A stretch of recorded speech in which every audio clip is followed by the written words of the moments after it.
진정한 승자라는 제목으로 말씀을 나누고자 합니다. 제가 전도사 시절에 매 주일마다 담임 목사님과 함께 저기 중앙역으로 전도를 나갔던 시절이 있었습니다. 역 앞에서 전도를 하면요, 많은 사람들이 오가기 때문에 이런 사람 저런 사람 많이 만나게 됩니다. 그 중에 한 집사님이 있었습니다. 어깨에다가 어느 교회라고 어깨띠를 띠고 앞에 역에서 나오는 사람들에게 전도를 하는데, 우리가 알고 있는 일반적인 이렇게 전도지를 나누어 주는 전도가 아니라 선포의 전도를 하는 거예요. 예를 들어서 이렇습니다. 우리는 죄인입니다. 회개하지 아니하면 하나님 나라에 갈 수 없습니다. 아니면 하나님께서 여러분을 사랑하십니다. 하나님께서 여러분을 기다리고 계십니다. 이런 식으로 역에서 나오는 사람들에게 정면을 바라보고 선포식 전도를 하는 것입니다. 그런데 어느 날 역에서 술에 취한 사람이 나오는 것이에요. 근데 그 사람이 나오더니 그 집사님에게 시비를 거는 거예요. 당신이 뭔데 나더러 지옥에 가느니 안 가느니 하냐, 이 말이야. 그러더니 싸움이 붙었습니다. 서로 멱살잡이까지 하는 거예요. 그러더니 서로 멱살을 잡고 사람이 없는 그 역 뒤편으로 이렇게 가는 것입니다. 저는 그 모습을 보고 두 분을 말리고 쫓아갔습니다. 그런데 어찌나 힘이 센지 말릴 수가 없는 거예요. 그 중에 술 취한 분이 갑자기 웃옷을 막 벗습니다. 정말로 속된 말로 웃장을 까는 거예요. 까더니 내가 복싱을 배웠다라고 하면서 자랑을 하는 것입니다. 그러더니 그 집사님이 약간 호리하고 빼빼 마른 체격이었는데, 그래? 나 고등학교 때 복싱부였어. 그러면서 같이 싸우려고 하는 거예요. 도저히 안 되겠다 싶어서 제가 집사님을 붙잡고 조용히 이렇게 말씀을 드렸어요. 집사님, 예수님을 생각하세요. 집사님, 예수님을 생각하세요. 그랬더니 그 집사님이 잠시 생각에 잠기더니 몸을 추스리고 다시 집으로 돌아가는 것입니다. 여러분, 이 싸움의 승자가 누구일까요? 싸움의 승자가 누구입니까? 전도하던 집사님이 이제 집으로 돌아갔으니 우통을 깠던 그 술 취한 분이 승자일까요? 아니면 우린 말에 그런 말 있잖아요. 참는 자가 이기는 자다. 그러니까 참고 집으로 돌아간 분이 승자일까요? 오늘 시편 기자 다윗은 이렇게 말합니다. 우리 25편 2절을 같이 한번 읽어보겠습니다. 25편 2절 같이 읽어보겠습니다. 시작. 나의 하나님이여, 내가 주께 의지하였사오니 나를 부끄럽지 않게 하시고 나의 원수들이 나를 이겨 개가를 부르지 못하게 하소서. 만일 이 전도하시던 집사님 입장에서 보면요, 내가 주를 의지하였사오니 나를 부끄럽지 않게 하시고 원수들이 나를 이겨 승리의 개가를 부르지 못하게 하소서. 이 시편의 노래처럼 되려면 어떻게 돼야 됩니까? 어떻게 돼야 될까요? 이 집사님이 복싱 대결을 해서 이기면 승리하겠죠. 그렇잖아요? 아니면 이 술 취했던 분이 잘못을 깨닫고 귀한 일 하시는데 정말 죄송합니다. 제가 술 먹고 객기를 부렸군요. 잘못했습니다. 이렇게 사과를 하면 이 시편의 말씀처럼 원수들이 나를 이겨 승리의 개가를 부르지 못하게 하소서. 이 말씀처럼 되지 않겠습니까? 그런데 상황은 그렇게 되지 않습니다. 특별히 이 시편을 쓴 그 다윗의 상황을 보면요, 어떻게 보면 다윗이 많은 고난을 당했잖아요. 그럼에도 불구하고 구체적인 배경 상황이 설정되어져 있지 않습니다. 그래서 이 다윗의 인생 전체를 돌아보면서 다윗이 이 시편을 썼다라고 학자들은 말하고 있습니다. 특별히 보세요. 다윗은요, 왕이 되기 전에도 온갖 고난과 핍박을 당했습니다. 그리고 왕이 되고 난 후에도 어려움이 많이 있었습니다. 그래서 이 다윗의 인생을 돌아보면서 다윗이 자기의 인생을 돌아보며 이 시편 25편을 썼다라고 말들을 하고 있습니다. 그런데 이 다윗을 보시기 바랍니다. 그의 인생 가운데 원수가 많았잖아요. 예. 특히 자기를 쫓아내려고 했던 아들 압살롬, 그리고 사울 왕, 이렇게 원수들이 많았습니다. 그렇기 때문에 다윗은요, 원수들에 의하여 자신이 부끄러움을 당하지 않기를 원합니다 라고 하나님께 간구하는 거예요. 그리고 원수들이 자기를 이겨서 승리의 계가를 부르지 않았으면 좋겠습니다 라고 하나님께 간구를 하고 있는 것입니다. 이런 상황 속에서 다윗은요, 확신이 있었어요. 어떤 확신이 있었냐면요, 우리 3절을 한번 보겠습니다. 25편 3절 넘겨주세요. 같이 읽어보겠습니다. 시작. 주를 바라는 자들은 수치를 당하지 아니하려니와 까닭없이 속이는 자들은 수치를 당하리이다. 어떤 확신이 있었습니까? 주님을 바라보고 있는 자들은 수치를 당하지 않는다라는 거예요. 어떠한 어려움 속에서도, 여러분 어떠한 어려움 속에서도 하나님을 바라보는 자는 어떻다고요? 수치를 당하지 않을 것이라는 확신을 가지고 있었다라는 거예요.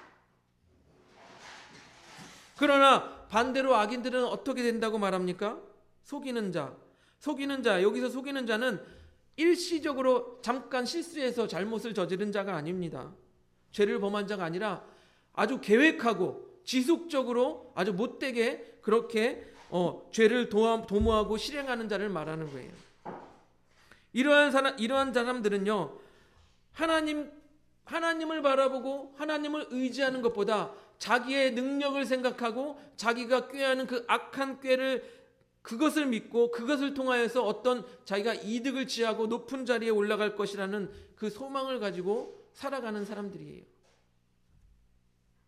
다윗은 이러한 악함을 고발하면서 하나님은 의로우시며 살아서 역사하는 분이기 때문에 이러한 악한 자들이 승리하는 것을 결코 내버려 두지 않으신다라고 고백하고 있는 것입니다.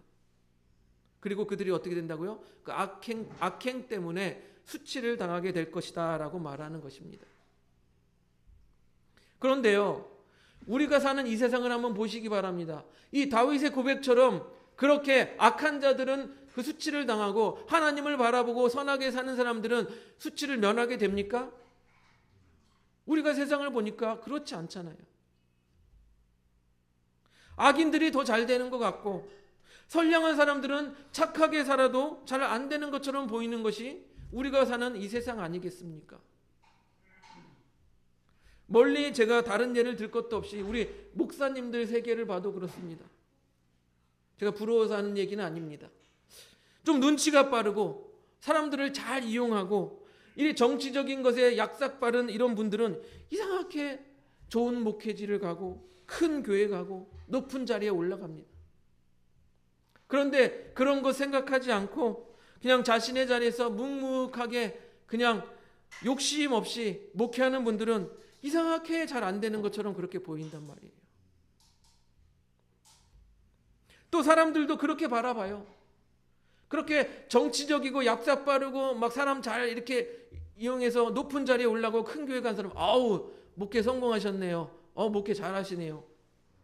그렇게 바라보고 그냥 낮은 자리에서 묵묵하게 목회하는 분들은 아유 목회를 못하나 보다 그렇게 생각한단 말이에요. 우리의 인생도 그렇습니다. 대부분 사람들은요, 좋은 아파트에 살면, 큰 아파트, 좋은 아파트에 살면은 성공한 인생인 것처럼 생각합니다. TV에서도 그렇게 광고를 하잖아요. 뭐 프리미엄이다, 뭐 로얄이다, 뭐 성공한 인생이다. 이 아파트에 살면 뭐 성공한 인생입니다. 뭐 그런 식으로 광고를 하지 않습니까? 좋은 차, 좋은 직장도 그렇습니다. 그런데 반면에 자신의 자리에서 성실하게 일하고 그냥 월급 받으면서 열심히 자기 자리를 지키는 그러한 사람들이 어떻게 바라봅니까? 아유, 별 볼 일 없네. 성공하지 못한 사람처럼 그렇게 바라보는 것이 지금 우리가 사는 시대이고 또한 우리들의 시각이 아닌지 모르겠습니다. 하지만 다윗은 뭐라고 말하는지 보시기 바랍니다. 그것이 전부가 아니라고 말합니다. 세상 사람들은 좋은 집, 좋은 차, 그리고 좋은 직장, 아까 싸움에서 이긴 사람, 그런 사람들이 승자이고 성공한 사람이라고 생각하지만 다윗은 그렇게 생각하지 않는단 말이에요. 다윗은 뭐라고 말합니까? 자기의 시선을 하나님께로 옮겨서 자기의 고백을 이어가고 있습니다. 즉 자신의 문제가, 다윗이 당하고 있는 문제가 내가 단순히 수치를 면하는 것, 그리고 원수들에게 복수하는 것, 그것으로 해결되지 않는다라고 말합니다. 우리 보시기 바랍니다. 시편 25편 4절 넘겨주세요. 시편 25편 4절 같이 한번 읽어보겠습니다. 시작. 여호와여 주의 도를 내게 보이시고 주의 길을 내게 가르치소서. 다윗은 뭐라고 말합니까?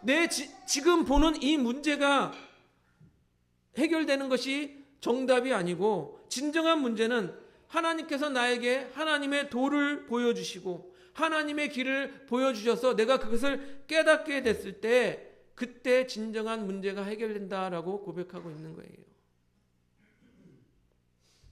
다윗이 이같이 기도하는 것은요, 앞에서 말한 주를 바라는 자가 수치를 당하지 않는다, 주님을 바라보는 자가 수치를 당하지 않는다, 이 말씀에 또한 근거가 되는 거예요.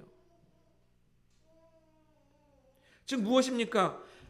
악에 치우치지 않는 삶, 의로운 삶, 거짓에 치우치지 않는 삶, 정직하고 진실한 삶은 어떨 때 가능하다? 하나님의 도를 알고 하나님의 그 의로운 섭리를 알아야 그 의로운 삶, 정직한 삶이 가능하다라고 다윗은 말하고 있는 거예요. 이해가 되십니까?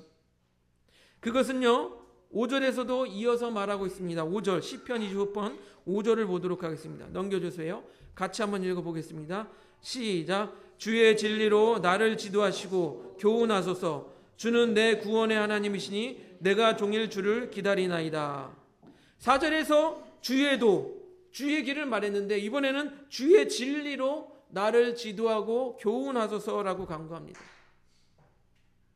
지금 당장 눈앞에 이 문제가 해결되는 게 중요한 게 아니라 하나님의 진리, 하나님의 도를 알아야 된다라는 것입니다. 이 주의 진리는 이 악인들이 말하는 거짓과 반대되는 개념인데요. 우리가 생각하는 주의 진리가 무엇일까요? 여러분이 생각하는 주의 진리가 무엇입니까? 하나님의 말씀 아니겠습니까? 하나님의 말씀. 근데 하나님의 말씀의 핵심이 무엇이에요? 여러분, 하나님의 말씀의 핵심이 무엇입니까? 바로 복음이에요. 내가 내 아들 예수 그리스도를 보내어 너희를 구원하겠다. 그렇기 때문에 다윗은 이렇게 말하는 거예요. 내 구원의 하나님이시니 내가 종일 주를 기다리나이다 라고 고백하는 것입니다. 여러분, 물론 다윗에게 구원이 무엇이었습니까? 다윗에게 구원은 원수의 압제에서 벗어나는 것이 구원이라고 생각할 수 있습니다. 하지만 우리가 복음적으로 생각해 보면 구원은 무엇입니까? 우리가 죄에서 벗어나 죄에서 용서함 받아 하나님의 자녀 곧 천국 백성이 되는 것이 우리에게 구원이 아니겠습니까? 그러니까 7절에서 다윗은 이렇게 간구합니다. 시편 25편 7절 넘겨줘 보세요. 같이 읽어보겠습니다. 시작. 여호와여 내 젊은 시절의 죄와 허물을 기억하지 마시고 주의 인자하심을 따라 주께서 나를 기억하시되 주의 선하심으로 하옵소서. 내 젊은 시절의 죄와 허물을 기억하지 마시고, 여러분 우리 젊은 시절에 죄 없는 사람이 어디 있어요? 또한 우리가 하나님 믿기 전에, 예수님 믿기 전에 죄 없는 사람이 어디 있습니까? 우리가 예수 믿고 죄를 깨달은 거 아니겠습니까? 내 죄를 깨달은 것 아니겠습니까? 그런데 우리의 죄가 여러분 어떻게 용서함 받을 수 있습니까? 우리의 죄가 어떻게 용서함 받을 수 있습니까? 내가 어떻게 뭐 착한 일을 해서, 내가 어떻게 돈을 많이 헌금해서 그래서 용서함 받을 수 있습니까? 내 행위로 용서함 받을 수 있습니까? 아니죠. 오로지 하나님이 주시는 은혜, 하나님의 은혜 때문에 우리가 용서함 받는 것 아니겠습니까? 하나님의 주권 가운데 있는 거예요. 그래서 다윗은 뭐라고 말합니까? 주의 인자하심을 따라 나를 기억하소서. 주의 인자하심을 따라 나를 기억하소서라고 고백하는 거예요. 여러분, 하나님께서 만약에 우리를 오로지 정의와 공의의 시각으로만 바라본다면 우리가 용서함 받을 수 있습니까? 하나님께서 저와 여러분을 오로지 정의의 시각, 공의의 시각으로만 바라본다면 우리가 용서함 받을 수 있겠냐 말이에요. 우리는 심판받아 죽어 마땅한 것 아니겠습니까? 하지만 하나님께서 우리를 사랑의 눈으로 보기 때문에, 인자의 눈으로 보기 때문에 우리가 어떻게 됩니까? 용서함 받을 수 있는 것 아니겠습니까? 예를 들어서 설명드릴게요. 비슷하게 보세요. 똑같은 강도가 있고 살인마가 있습니다. 그런데 우리가 그 살인마나 강도의 가족, 아니면 사랑하는 친구, 아니면 사랑하는 연인이라고 생각해 보세요. 어떤 눈으로 보릅니까? 아우, 사정이 있었겠지. 뭔가 어려움이 있었겠지. 얼마나 힘들었으면 그렇게 했을까? 이렇게 사랑의 눈으로 보지 않겠습니까? 하지만 아무 관계없는 살인마, 강도가 TV에 나왔을 때 우리는 뭐라고 말합니까? 이 맞아 죽을 놈, 그러지 않습니까? 예, 이 죽어 마땅한 놈, 그러지 않습니까? 마찬가지로 다윗은 하나님께 그렇게 간구하는 거예요. 저를 인자의 눈으로 기억하여 주시옵소서. 인자의 마음으로 기억하여 주시옵소서. 하나님, 내 젊은 시절의 죄와 허물을 기억하지 마시고 주의 인자하심을 따라 주께서 나를 기억하소서. 이렇게 다윗이 고백하고 있는 거예요. 다윗은요, 하나님의 인자하심을 구하며 단순히 자기의 이 위기, 그것에서 벗어나기보다는 하나님의 성품을 인정하고 하나님의 말씀을 더욱 자신의 삶에 맞추어 가려고 노력하고 있는 것입니다. 25편 8절을 보겠습니다. 시편 25편 8절 넘겨줘 보세요. 같이 읽어보겠습니다. 시작. 여호와는 선하시고 정직하시니 그러므로 그의 도로 죄인들을 교훈하시리로다. 아까 5절에서는 주의 진리로 나를 교훈하소서라고 고백했는데 이번엔 뭐라고 말합니까? 그의 도, 주님의 도로 죄인들을 교훈하시리로다라고 말합니다. 즉 하나님께서는요, 선하고 정직한 도를 통하여 죄인들을 교훈하신다라는 거예요. 대개 여러분, 사람들은 어떻습니까? 나에게 위기와 위험이 닥치면 그것만 바라보고 그것을 해결해 달라고, 그것에서 벗어나게 해달라고 라고 이렇게 하나님께 간구합니다. 즉 자기의 위기, 문제에만 집중하고 거기에만 관심이 있는 거예요. 하지만 다윗은 뭐라고 말합니까? 하나님의 성품, 그것을 더 잘 이해하길 원하고 하나님의 말씀을 더욱 잘 알길 원하고 그것으로 나를 가르치고 교훈해 달라라고 말합니다.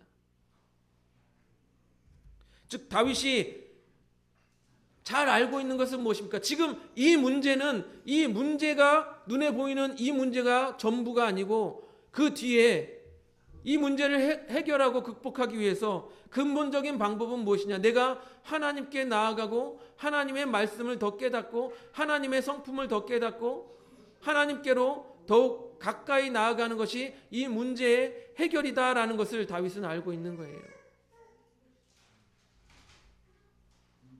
여러분, 우리는요, 당장 삶의 이 문제만 해결되면 내가 행복해질 것이다 라고 생각을 합니다. 하지만 다윗은요, 무엇을 바라봅니까? 우리 안에 있는, 우리 인간 안에 있는 죄성을 바라보는 거예요. 이 죄성은요, 하나님의 그 말씀, 하나님의 그 은혜가 아니고선 해결되지가 않아요. 그래서 하나님의 인자하심, 하나님의 은혜가 아니면 용서함을 받을 수 없기 때문에 다윗은 그 문제보다 그 뒤에 있는 하나님의 말씀과 하나님의 그 성실하심에 더욱 집중하고자 하는 것입니다. 그래서 다윗이 뭐라고 말합니까? 하나님의 인자하심으로 나를 기억하소서. 하나님의 진리로 하나님의 도로 나를 교훈하소서라고 이렇게 말하고 있는 것 아니겠습니까?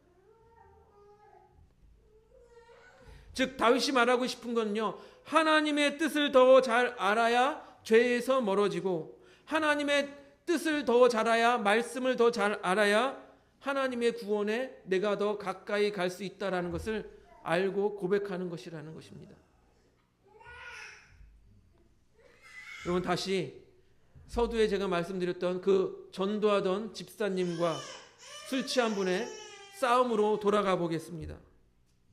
이 전도하시던 분에게는요, 술 취해가지고 자기에게 시비를 거는 이분이 곧 문제거리예요. 위기이고 이게 바로 장애물이었다는 것입니다. 그리고 그 사람이 곧 나를 뭐예요? 박해하는 사람이에요. 그래서 그 집사님은 어떻게 했습니까? 그 사람과 싸우려고 했던 거예요. 대적하고 그 사람을 이기려고 했던 거예요.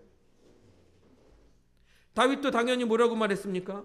원수들이 나를 이겨 개가를 부르지 못하게 하소서라고 간구했던 것처럼 이분도 이 자기를 지금 시비 걸고 있는 이 술 취한 사람이 나의 원수이고 장애물이었던 것입니다. 하지만 다윗은요, 그것에 머무르지 아니하고 내가 하나님의 진리, 하나님의 도를 알기 원합니다. 그래서 하나님께서 그것으로 나를 교훈해지길 원합니다 라고 고백합니다. 당장 눈앞에 보이는 이 문제의 해결보다, 당장의 눈앞의 승리보다 하나님의 뜻과 하나님의 말씀을 더 잘 알기를 원했던 것이 다윗이었다라는 것입니다. 제가 그 집사님에게 뭐라고 말씀드렸습니까? 집사님, 예수님을 바라보세요. 집사님, 예수님을 생각하세요 라고 이렇게 말씀드렸지 않습니까? 그분도 예수님을 생각하니 내가 지금 이 사람과 싸우는 게 의미가 없구나 하고 집으로 돌아간 것 아니겠습니까? 여러분, 그 싸움에서 이기면 뭐 하겠습니까? 사람들이 축하해 줄까요? 우리 교회 집사님이 전도하러 나가서 싸워서 이겼대. 축하해 줄까요? 교회의 덕이 되지 않습니다. 그렇기 때문에 여러분, 우리 눈앞에 문제만 집중하는 것이 아니라 여러분, 하나님의 뜻과 하나님의 말씀에 더욱 집중해야 하는 것입니다. 그러면 이 당장의 문제가 보이는 것이 아니라 그 뒤에 계신 하나님이 보이게 되는 거예요. 그것이 곧 근본적인 문제를 해결하는 방법이고 길인 것입니다. 그리고 오늘 시편 25편의 저자인 다윗도 그것을 알고 고백하는 것입니다. 그렇게 당장의 눈앞의 문제에 집중하기보다 하나님의 뜻과 하나님의 말씀에 집중하는 우리 하늘봄교회 성도님들이 되시기를 주님의 이름으로 축복드립니다.